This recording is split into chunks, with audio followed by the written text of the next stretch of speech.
Tobías, bienvenido, comenzamos el lunes contigo. Gracias Ricardo, Darío y Marian y a todos los que siguen a usted en esta plataforma. De verdad que muy afortunado y agradecido de la invitación con ustedes y siempre presto a compartir y a informar de los temas que nosotros estamos obligados por nuestras responsabilidades. Así, y pienso que el contexto que tú mismo planteas de esa obligación que genera lo que ha sido tus aportes en temas tan fundamentales como por ejemplo el tránsito, que ahora está muy de boga, hemos visto el plazo vencido al tema de las motocicletas, que tiene que ver dentro del mismo contexto de una ley que tú impulsabas desde hace tiempo con el tema de poder regular lo que la 6317, la ley de movilidad y todo eso. Nos gustaría saber, al día de hoy, vencido por ejemplo un plazo en ese contexto, ¿verdad?, de esos motoristas y esa regulación, ¿qué tú entiendes del alcance de cómo tú sitúas la favorabilidad y lo negativo que bien pudiese tener esta implementación? Bueno, en primer lugar, el plazo no es de la ley, no es por ley, es un plazo de un plan del gobierno. Y en segundo lugar, ese plan de regularización, que es un mandato de ley, se está haciendo violando la ley. Explícanos ahí. Bien, y la Constitución también de la República.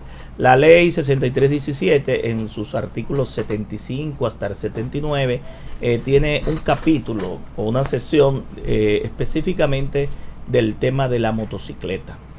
Tú sabes que el fenómeno de la motocicleta, aquí saco los usuarios de las motocicletas, o la aplicación en el uso productivo de la motocicleta, como es el mototaxi, que le llaman al motoconcho, los delivery, que es la entrega de comida y de paquetes, la mensajería, que fue el primer uso de la motocicleta, y ya la motocicleta como uso de diversión. Hay muchas provincias, incluso aquí del país, que en las tardes las damas salen en pasolas y en motocicleta a divertirse o a pasar el tiempo, ¿verdad?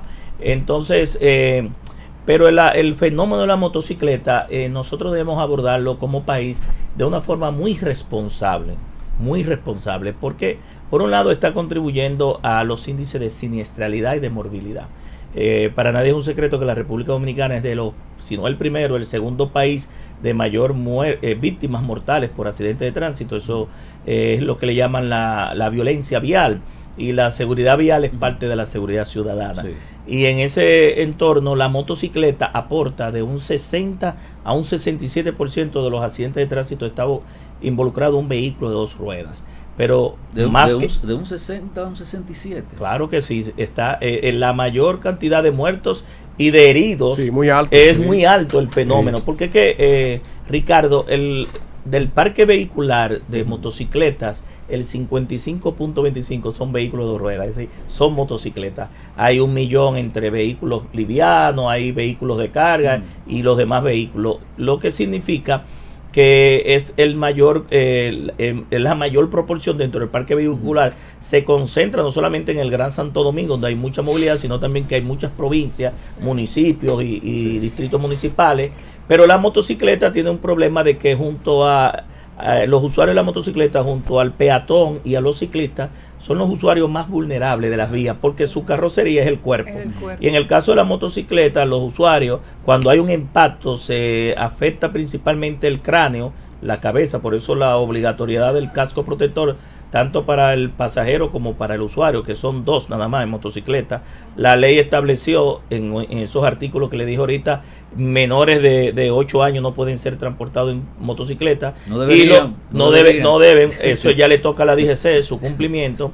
2 personas en motocicleta, y no porque lo diga Tobías Crespo, es que la matrícula dice eso.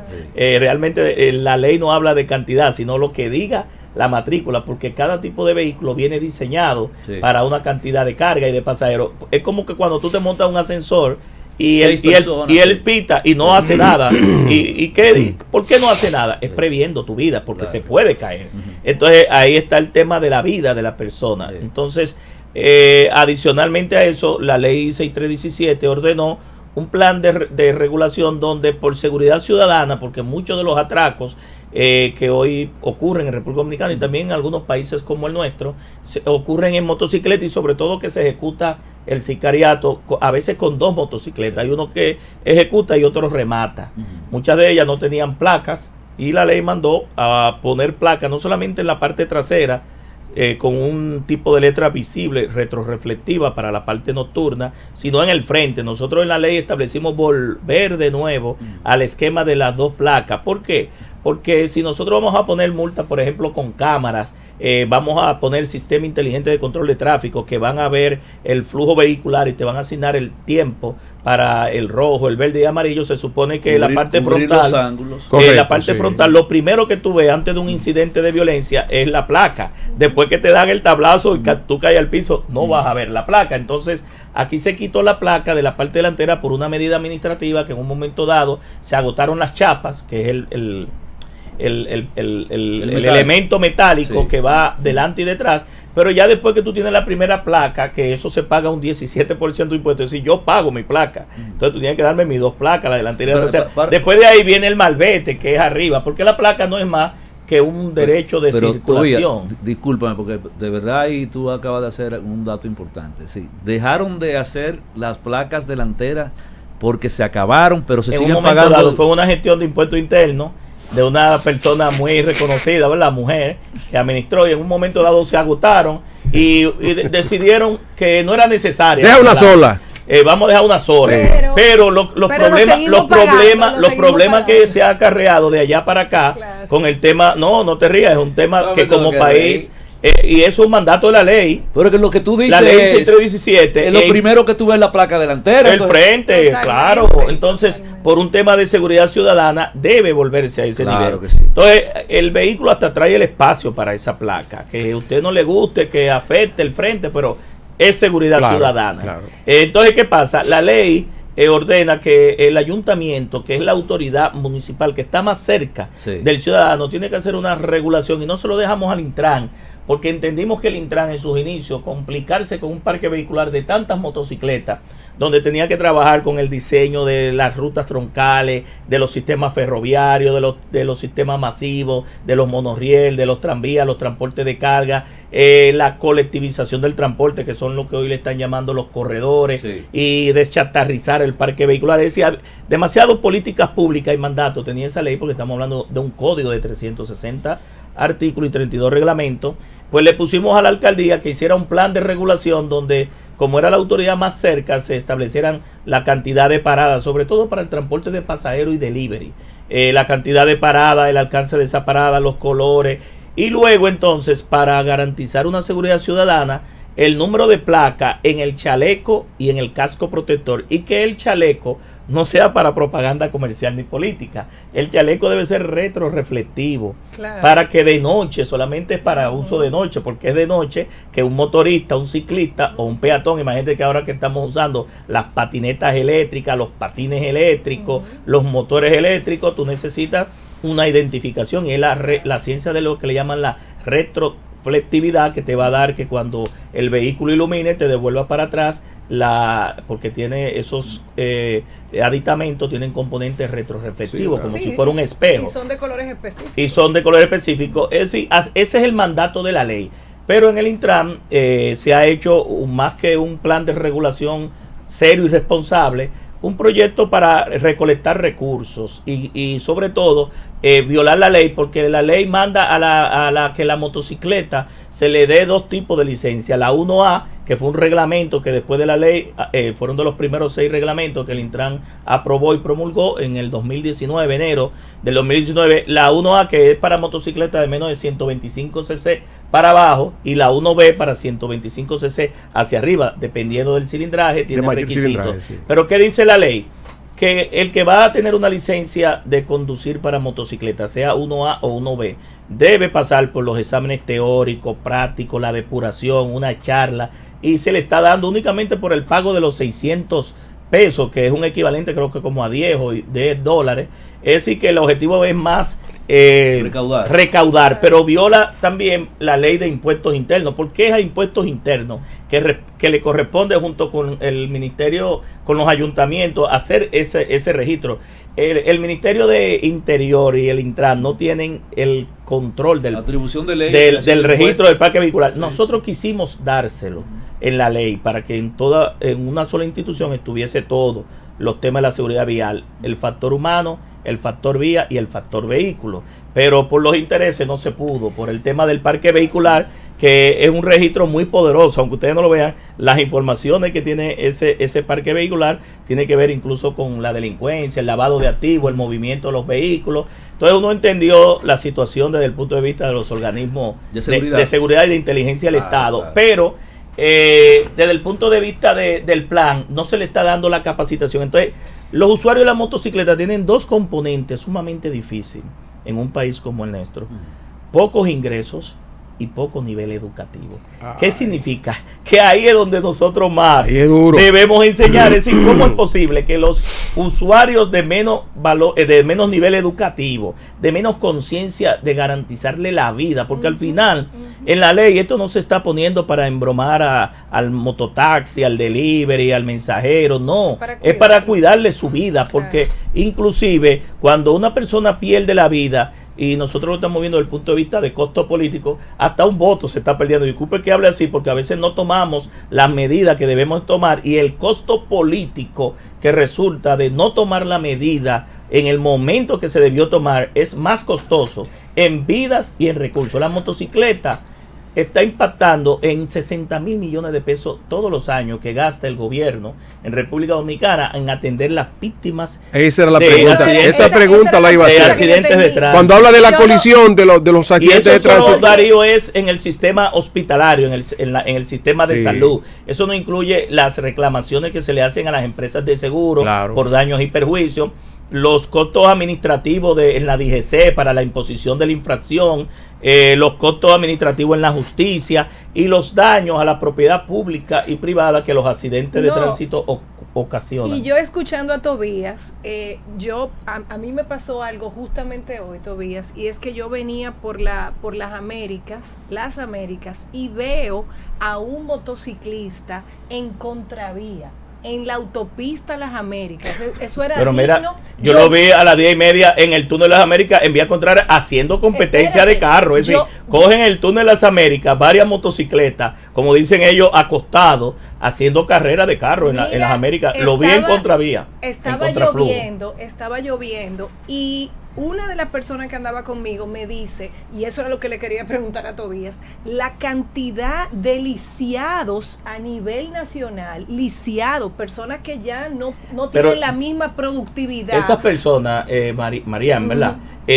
No tienen el sentido de la vida. Cuando tú agarras una autopista Duarte o un túnel para hacer competencia, acostarte en una motocicleta, tú no solamente estás afectando tu vida. Yo he visto en la 17 cómo pasan motores acostados, que casi no hay luz en esa vía, y te cruzan la 17 de un lado a otro y viceversa, acostados haciendo competencia de carro, entonces digo de motocicleta.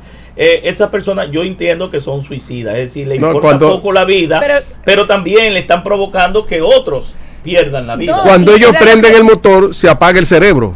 Y era lo que entiendo yo, porque, señores, es una cosa como una locura. Sí, es que se necesita una campaña de conciencia. Sí, claro, obviamente. Porque el cuerpo tuyo es el carruaje. Y lo que tú decías, o sea, ese porcentaje de muertes, yo vuelvo y digo, ¿cuál será el porcentaje de lisiados, de personas que ya... Pero muy elevado, te pudiera decir... Que ya no pueden trabajar o que están limitados. La mayoría de estas personas son el sustento económico de su hogar. Y cuando fallecen, pues bueno, ya ahí quedó todo. Pero cuando quedan postrados son una carga. Era el generador de ingresos de su hogar y pasa a ser una carga de por vida, donde los familiares pierden una gran cantidad de recursos. Ese es el fenómeno de la motocicleta. Hay que darle un paseíto por el Darío Contreras. Yo creo que todo a ellos se le debe pasar dentro del proceso de emisión de la licencia, porque yo lo he visto por la emergencia del Darío Contreras, del Ney Aliano. No, y arriba los que están ingresados con una pierna enganchada y dos potes de agua de contrapeso. Eso debería servirle a ellos. Porque en definitiva están dejando huérfanos a muchos hijos totalmente. Y viudas a su esposa, y sobre todo una expectativa de años de vida que aquí en República Dominicana ronda 73, 74 los hombres, están perdiéndola en menos de 20, 30 años, una gran cantidad de la población, porque muchos son jóvenes. Los accidentes de tránsito también se están llevando en los grupos etarios desde los 12 a los 35 años, un 60% son jóvenes, y es que nosotros los jóvenes no le tenemos miedo al peligro, la impericia, las pocas horas de vuelo, nos creemos inmortales. Sí, pero también no hay una serie de factores fragilidad de riesgo que tenemos los jóvenes que las otras personas de otras edades no lo tienen. Por ejemplo, fuera de la motocicleta y el casco protector está la bebida, las sustancias controladas. Claro. El joven siempre anda acompañado, la compañía a veces es una distracción en la conducción, la música.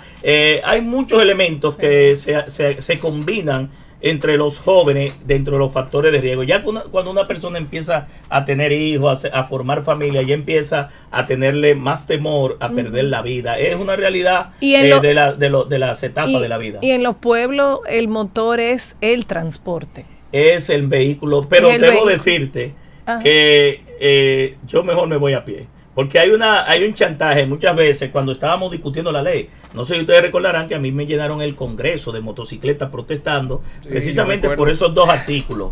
Por 2 personas en motocicleta, ambas con casco, y por los menores. Al final yo tuve que convencer a todos los transportistas de por qué era beneficioso para ellos y dejaron el tema porque también habían intereses ahí de vendedores de motores y eso y de distribuidores. Pero finalmente la ley pudo pasar.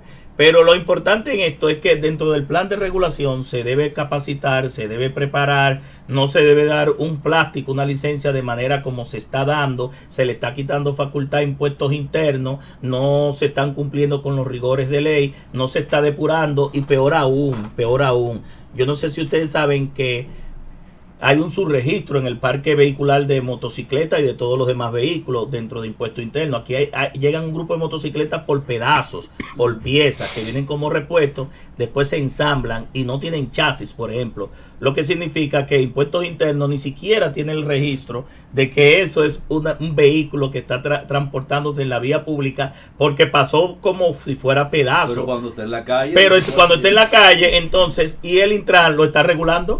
Es decir, lo que no tiene impuesto interno dentro de su parque vehicular, vamos a tener entonces otro subconjunto registrado que es ilegal y que ustedes saben que se puede usar también para muchas situaciones, porque vehículos que entren de este tipo que no tenga un chasis, que no tenga una identificación, que no tenga una placa, que no tenga una matrícula y que le entran, entonces le está dando su acta de nacimiento por el simple hecho de cobrarle 600 pesos.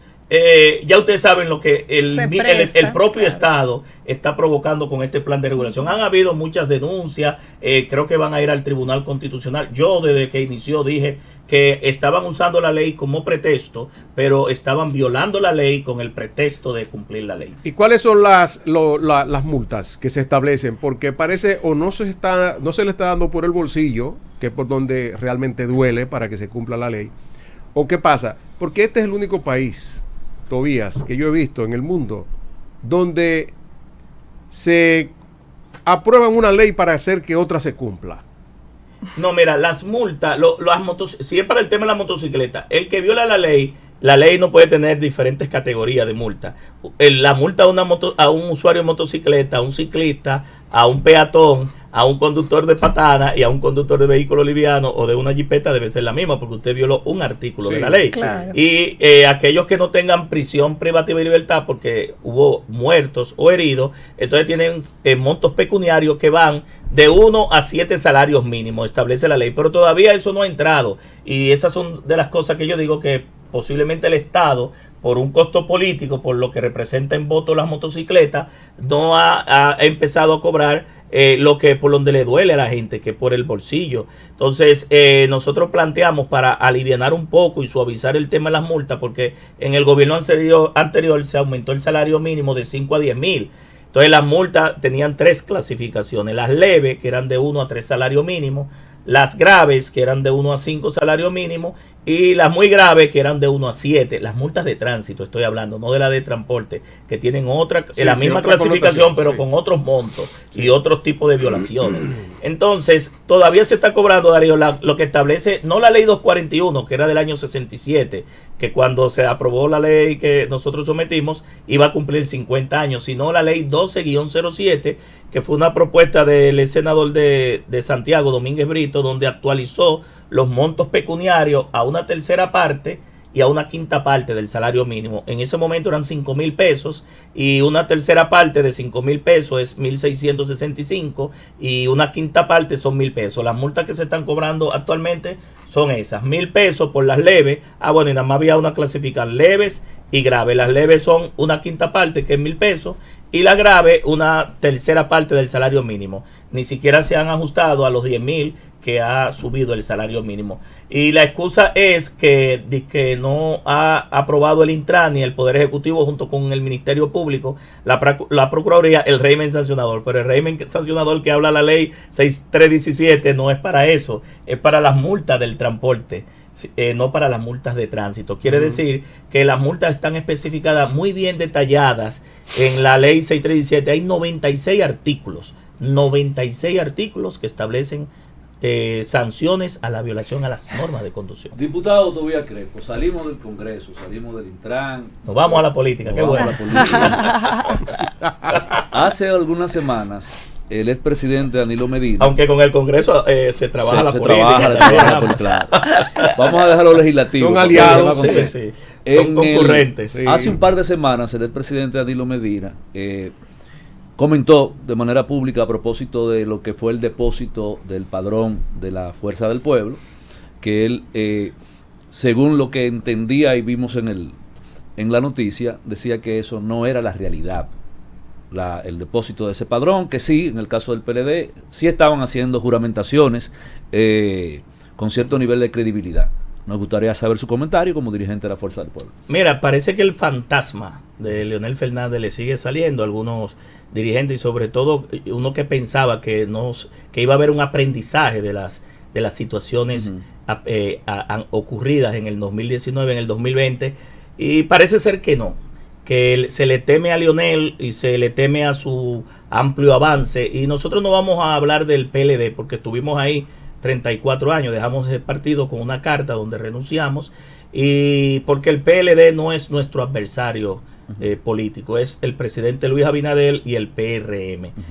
A nosotros nadie nos va a poner a pelear con el PLD porque el PLD, como partido político que es de la oposición, también debe entender que no debe ser la Fuerza del Pueblo su opositor y que debe enfilar los cañones, a menos que haya algún acuerdo soterrado entre los dirigentes del PLD, de la alta cúpula que llevó a la división con el gobierno. De verdad que no le veo sentido a esas declaraciones del expresidente y presidente del partido, porque nosotros estamos trabajando para construir una propuesta política que se llama Fuerza del Pueblo, fortaleciendo, es el único partido que está creciendo. Y no solamente los dardos van a venir desde del expresidente Danilo Medina, sino que también desde el gobierno. Es decir, el gobierno tiene pagado los famosos bots, ¿verdad? O robots, para atacar la imagen del expresidente Leonel Fernández y presidente de la Fuerza del Pueblo, por el temor que representa Leonel Fernández en una contienda electoral. Una persona que ganó la presidencia de la República, líder de multitudes, que se llamó José Francisco Peña Gómez, en 2 vueltas, en primera y en segunda vuelta, donde lo subestimaban como un pollito y que era Leonel Almonte, y ustedes vieron la realidad. No pudimos llegar con Don Juan y llegamos con Leonel en el 96. Pero no solamente eso, Leonel volvió en el 2004 con un 57%, estuvo en un 60 y pico.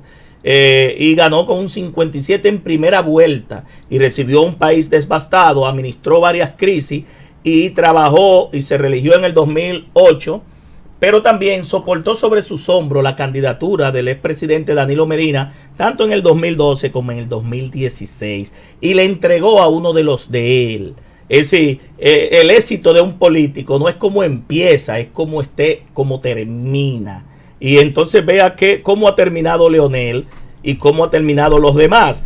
¿Dónde está Leonel con un 30 y pico % pegado a un empate técnico con Luis Abinader, donde en 10 de las provincias ya Leonel Fernández supera incluso el Distrito Nacional, el Gran Santo Domingo, Santiago, San Cristóbal, 5 de las provincias que tienen la mayor, del 60% mayor de la población? Leonel Fernández está arriba, de las 32 hay 10 que encabeza, y que vamos a seguir trabajando para que el 2022, como hemos definido, que es el año donde la Fuerza del Pueblo crece y se fortalece. El del 23 es la consolidación y el 2024 del gran triunfo en primera vuelta de Leonel Fernández. Es el único presidente que ha demostrado aglutinar grandes sectores. Leonel fue el arquitecto de primero el apoyo del reformista al Frente Patriótico en el 96 en segunda vuelta, luego el bloque progresista donde 18 partidos políticos, y le cumplió, no los cubrió, porque uno de los problemas que tiene este gobierno es que no solamente ha cubriado jueces, ha cubriado los compañeritos del PRM,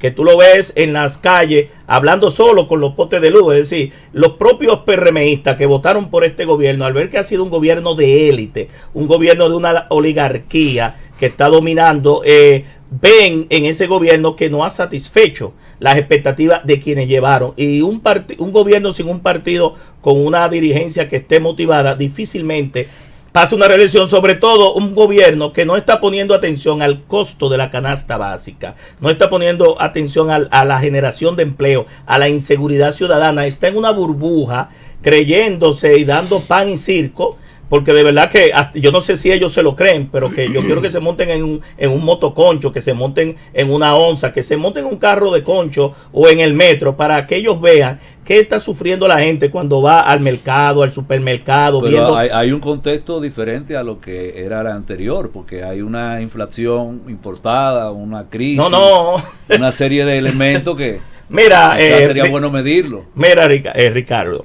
El gobierno se justifica en la crisis. Y las crisis son oportunidades para que los gobiernos aprovechen para lo que fueron electos, que fue para administrar la cosa pública. Y este gobierno está dando toda la cosa pública. Si llegamos al 2024 entre alianza público-privada y fideicomiso, aquí no va a quedar un bien público. Este gobierno está regalándolo todo a unos compromisos que tiene. Entonces, la inflación tiene un componente externo, exógeno, pero tiene un componente local. Para nadie es un secreto que nosotros somos el tercer país de América Latina con mayor nivel de inflación. Todos los países han sido golpeados por la pandemia, pero también por la guerra. Claro que sí, por la guerra de Ucrania y de Rusia. La inflación está en 0.64. ¿Quién le dijo? No, lo dije yo. No. La inflación acumulada de enero para acá está en 9 puntos y pico. Tú podrás decir la de este mes, pero la inflación acumulada te va a llegar a 2 dígitos. Sí, pero en comparación con Estados Unidos, por ejemplo, y con otros países todavía. Es que nosotros no tenemos, es el problema del gobierno. No está comparando con Suiza, con Estados Unidos, con Gran Bretaña, y que aquí el huevo o el pollo está mejor que en otros países. Pero aquí nosotros no tenemos los ingresos per cápita, ni tenemos el sistema hospitalario, ni tenemos el sistema de educación, ni garantizados los servicios. Nosotros tenemos un ingreso. Mira, ¿tú sabes cuántos años se duró para mover el salario mínimo de 5,000 pesos a 10,000 pesos? 20 años. Sí, pero... Y el salario mínimo oficial es 10,000 pesos. Entonces nosotros debemos aprovechar la crisis. ¿Para qué? Para poder sortear y aprovechar nuestras capacidades. El presidente es economista, el presidente de la República. Sin embargo, no ha podido dar pie con bola con el costo de la vida. Pero le ha dado una ley de tasa cero a unos importadores que tenían compromiso de campaña para traer pollo de Brasil, traer carne, traer arroz. Sin embargo, eso ha generado una debacle de la producción agropecuaria. Aquí hoy por hoy, los costos de los alimentos, de la canasta, se han aumentado en un 30% promedio, algunos llegan a un 46 y otros a 100 y pico. No hay seguridad alimentaria. Lo va a dejar fuera. El pueblo no come commodity, el pueblo come huevo, el pueblo come pollo, come pan. Yo tengo una pregunta el pan directa. Le pusieron un precio ahora 2 por 15. Sí, pero yo tengo una pregunta directa. Usted dijo que la Fuerza del Pueblo está desarrollando un plan de gobierno. Entonces, entiendo que dentro de las estrategias, obviamente como oposición está atacar al gobierno, y lo puedo comprender. Mi pregunta es, ¿qué va a hacer Leonel Fernández que no hizo cuando fue presidente? Aparte del legado. ¿Y por qué no lo hizo? No, aparte del legado que porque todo lo que tenemos es un resultado. Los gobiernos los gobiernos se entregan con débito y crédito, con activos y con pasivos. Este gobierno no vino con planes, no vino con programas, vino improvisando. Ha tenido que darle seguimiento. Improvisando con una pandemia y una crisis. Pero la pandemia la recibió el gobierno anterior y la estaba gestionando también. Y mundial.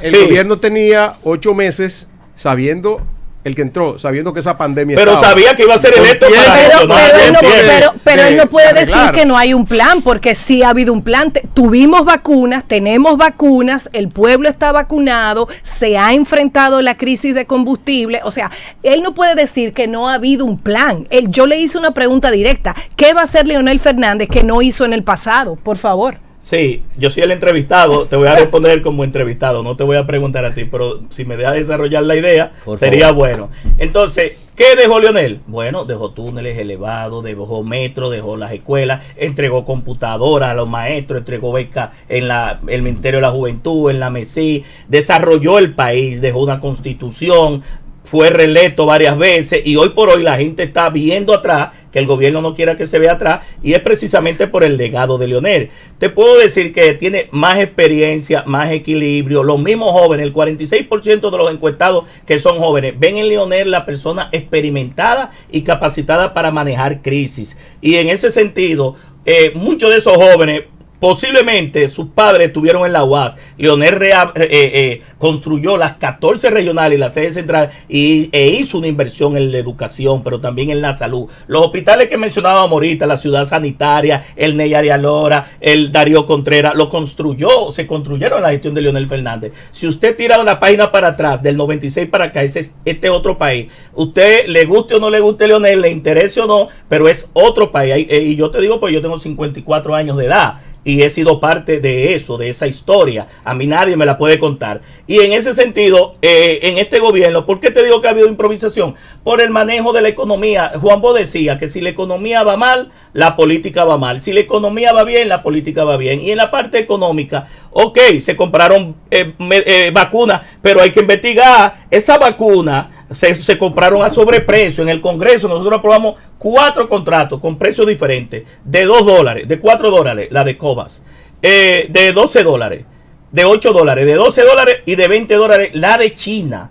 ¿Por qué esa diferencia? Y hemos incinerado más de 3 millones de vacunas. Aquí se compró de manera no planificada para cumplir con empresarios que había compromiso de campaña, y alguien después va a tener que dar respuesta sobre la incineración y la compra de esas vacunas, porque se tenía que planificar. Fue Leonel que le pidió a Luis Abinader, le pidió que si había un plan para la vacunación, y el gobierno se vio forzado. Nosotros no estamos haciendo oposición irresponsable, Marian. El presidente Leonel Fernández, la Fuerza del Pueblo, toda la semana da rueda de prensa y plantea temas, propuestas, ha ayudado al gobierno en muchos temas. El gobierno ha entendido parte de las sugerencias, las ha aplicado, porque el que hace una oposición rabiosa e irracional le pasa como colegas míos que eran diputados, que hoy son senadores, presiden estamentos de la Cámara de Diputados y están en el gobierno, tocaban la guitarra y hoy están tocando el violín y haciendo cosas peores de las que criticaban.